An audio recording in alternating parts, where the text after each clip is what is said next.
ಸ್ನೇಹಿತರೆ ನಮಸ್ಕಾರ. ಹಾಗೆ ಪ್ರಾಸ್ತಿ ರೆಸಿಪಿಗೆ ಸ್ವಾಗತ. ಇವತ್ತು ನಾನು ಬಿಸಿಬೇಳೆ ಭಾತನ್ನ ತಗೊಂಡು ಬಂದಿದ್ದೀನಿ. ಈ ಬಿಸಿಬೇಳೆ ಭಾತನ್ನ ನೀವು ಜಾಸ್ತಿ ಜನ ನೆಂಟರು ಬಂದಾಗ ಮಾರ್ನಿಂಗ್ ಟಿಫನ್ಗೆ ಅಂತ ಮಾಡ್ಕೊಳ್ಬೋದು. ಜಾಸ್ತಿ ಟೈಮೇನು ಹಿಡಿಯೋದಿಲ್ಲ. ಅಂದರೆ 2 ಜನಕ್ಕೆ ಏನು ಟೈಮ್ ಹಿಡಿಯುತ್ತೋ 10 ಜನಕ್ಕೂ ಕೂಡ ಅಷ್ಟೇ ಟೈಮ್ ಹಿಡಿಯುತ್ತೆ. ಹಾಗಾಗಿ ಇದನ್ನು ಜಾಸ್ತಿ ಜನ ಇದ್ದಾಗ ಮಾಡಿಕೊಂಡ್ರೆ ಅಡ್ವಾಂಟೇಜ್ ಜಾಸ್ತಿ ಅಂತಲೇ ಹೇಳ್ಬೋದು. ಮತ್ತು ಈ ಬಿಸಿಬೇಳೆ ಭಾತ್ ಅಂದ ತಕ್ಷಣ ನಿಮಗೆ ನೆನಪಾಗೋದೇ ಬಿಸಿಬೇಳೆ ಭಾತು ಮಸಾಲೆ. ಸೊ ಆ ಮಸಾಲೆನ ನಾನೇ ಸ್ವತಃ ಪ್ರಿಪೇರ್ ಮಾಡಿ ಇಟ್ಕೊಂಡಿದ್ದೀನಿ. ಅದನ್ನು ಮಾಡ್ಕೊಳ್ಳೋ ವಿಧಾನ ಹೇಗೆ ಅಂತ ಈ ವಿಡಿಯೋದಲ್ಲಿ ಮುಂದೆ ನಿಮಗೆ ತಿಳಿಸ್ಕೊಡ್ತಾ ಹೋಗ್ತೀನಿ.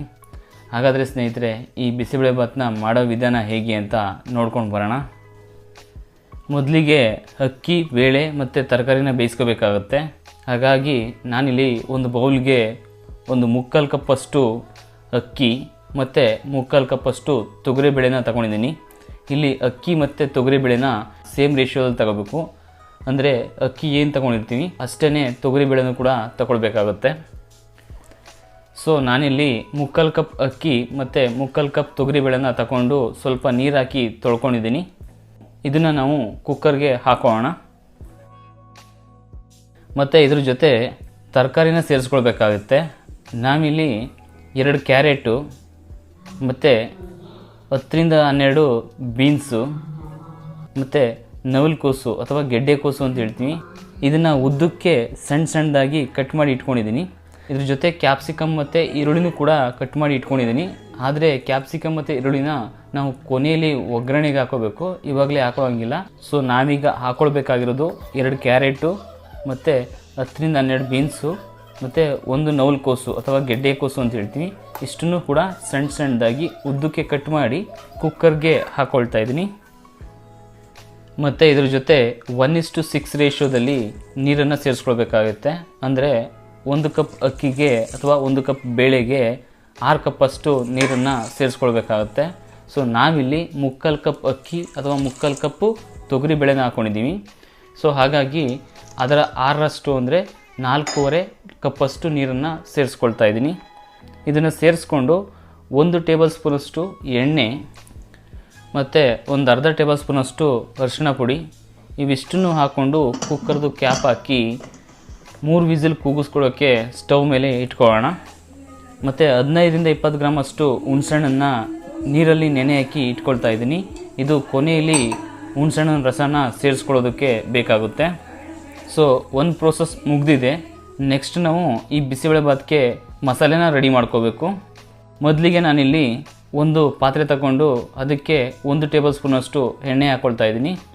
ಸ್ವಲ್ಪ ಬಿಸಿ ಆದಮೇಲೆ ಒಂದು ಅರ್ಧ ಟೇಬಲ್ ಸ್ಪೂನಷ್ಟು ಮೆಂತ್ಯನ ಸೇರಿಸ್ಕೊಳ್ಳೋಣ.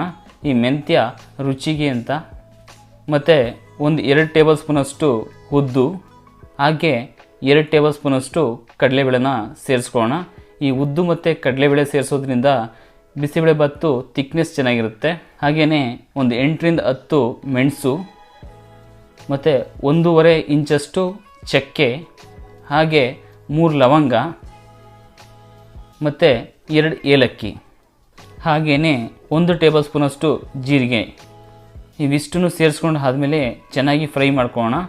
ಕೆಂಪಗಾಗೋವರೆಗೂ ಫ್ರೈ ಮಾಡ್ಕೊಳ್ಬೇಕು. ಇವಾಗ ಕೆಂಪಿಗೆ ಆಗಿದೆ. ಹಾಗೆಯೇ ಇದ್ರ ಜೊತೆಗೆ ಒಂದು 10ರಿಂದ 12 ಬ್ಯಾಡಗೆ ಮೆಣಸಿನ ತಳ್ಳನ್ನು ಸೇರಿಸ್ಕೊಳ್ತಾ ಇದ್ದೀನಿ.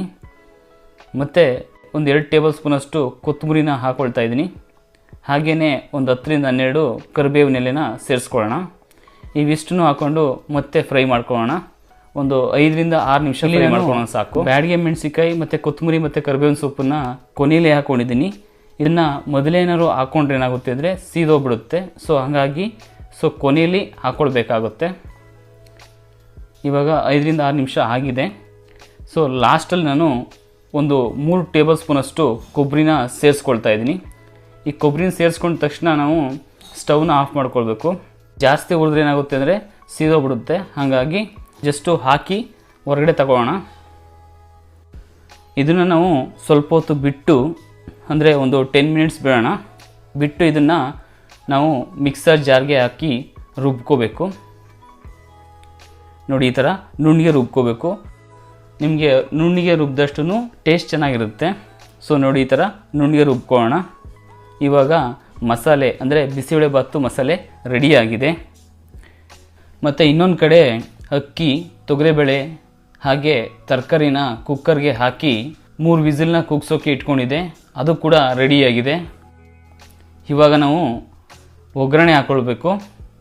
ಮೊದಲಿಗೆ ಒಂದು ಒಗ್ಗರಣೆ ಪಾತ್ರೆ ತಗೊಂಡು 2 ಟೇಬಲ್ ಸ್ಪೂನಷ್ಟು ಎಣ್ಣೆ ಹಾಕೋಣ.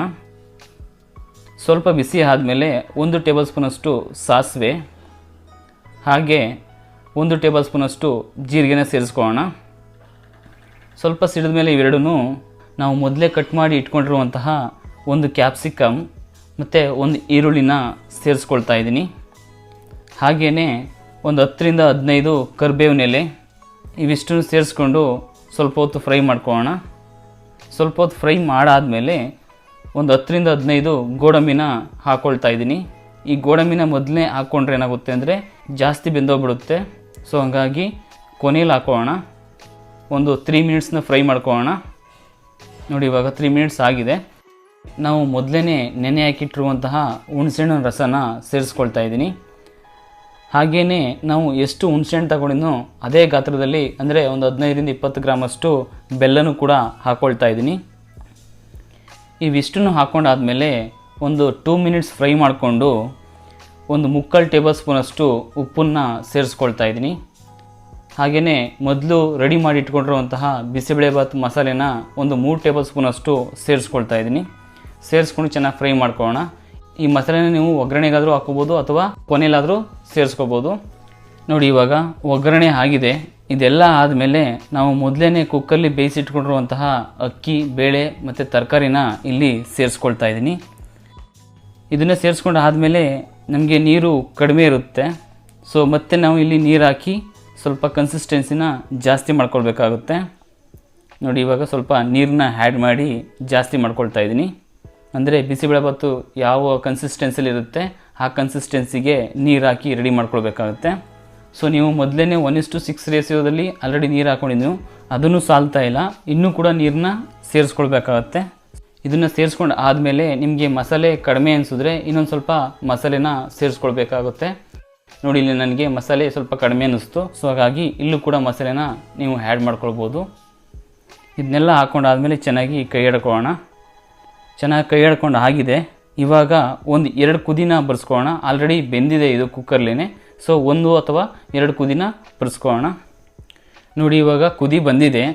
ನನಗೆ ಇಲ್ಲಿ ಉಪ್ಪು ಸಾಲಲ್ಲ ಅನ್ನಿಸ್ತು. ಮತ್ತು ನಾನು 1 ಟೇಬಲ್ ಸ್ಪೂನಷ್ಟು ಉಪ್ಪನ್ನ ಸೇರಿಸ್ಕೊಳ್ತಾ ಇದ್ದೀನಿ. ನೀವು ರುಚಿಗೆ ತಕ್ಕಷ್ಟು ಉಪ್ಪನ್ನ ಸೇರಿಸ್ಕೊಳ್ಬೇಕಾಗುತ್ತೆ. ನೋಡಿ, ಇವಾಗ ಬಿಸಿಬೇಳೆಭಾತ್ ರೆಡಿ ಇದೆ. ನೋಡೋದಕ್ಕೆ ತುಂಬ ಚೆನ್ನಾಗಿ ಕಾಣಿಸ್ತಿದೆ. ಹಾಗೆಯೇ ರುಚಿನೂ ಕೂಡ ಚೆನ್ನಾಗಿರುತ್ತೆ. ನಾನು ಮೊದಲೇ ಹೇಳ್ದಂಗೆ ಮನೆಗೆ ಜಾಸ್ತಿ ಜನ ನೆಂಟರು ಬಂದಾಗ ಈ ಬಿಸಿಬೇಳೆಭಾತನ್ನ ಮಾಡಿಕೊಂಡ್ರೆ ಅಡ್ವಾಂಟೇಜ್ ಜಾಸ್ತಿ ಅಂತಲೇ ಹೇಳ್ಬೋದು. ಮತ್ತು ಇದ್ರ ಜೊತೆಗೆ ಸ್ವಲ್ಪ ಬೂಂದಿ ಖಾರ ಇದ್ದರೆ ಈ ಬಿಸಿಬೇಳೆಭಾತು ಪರಿಪೂರ್ಣ ಅನಿಸುತ್ತೆ. ಸ್ನೇಹಿತರೆ, ನೋಡಿದ್ರಲ್ಲ, ನೀವು ಒಂದ್ಸರಿ ಮನೇಲಿ ಟ್ರೈ ಮಾಡಿ ಹೇಗೆ ಬಂತು ಅಂತ ಕಮೆಂಟ್ಸ್ಲಿ ತಿಳಿಸಿ. ಹಾಗೆಯೇ ಮುಂಬರುವ ನನ್ನೆಲ್ಲ ವೀಡಿಯೋಸ್ನ ನೋಡಬೇಕು ಅಂದರೆ ನನ್ನ ಚಾನಲ್ ಪ್ರಾಸಿ ರೆಸಿಪಿ ಅಂತ, ಅದಕ್ಕೆ ಸಬ್ಸ್ಕ್ರೈಬ್ ಮಾಡ್ಕೊಳ್ಳಿ. ಹಾಗೆ ಪಕ್ಕದಲ್ಲಿರುವ ಬೆಲ್ಲೈಕನ್ನ ಪ್ರೆಸ್ ಮಾಡಿ ಅಂತ ಹೇಳ್ತಾ ಈ ವಿಡಿಯೋನ ಮುಗಿಸ್ತಾ ಇದ್ದೀನಿ. ಧನ್ಯವಾದಗಳು.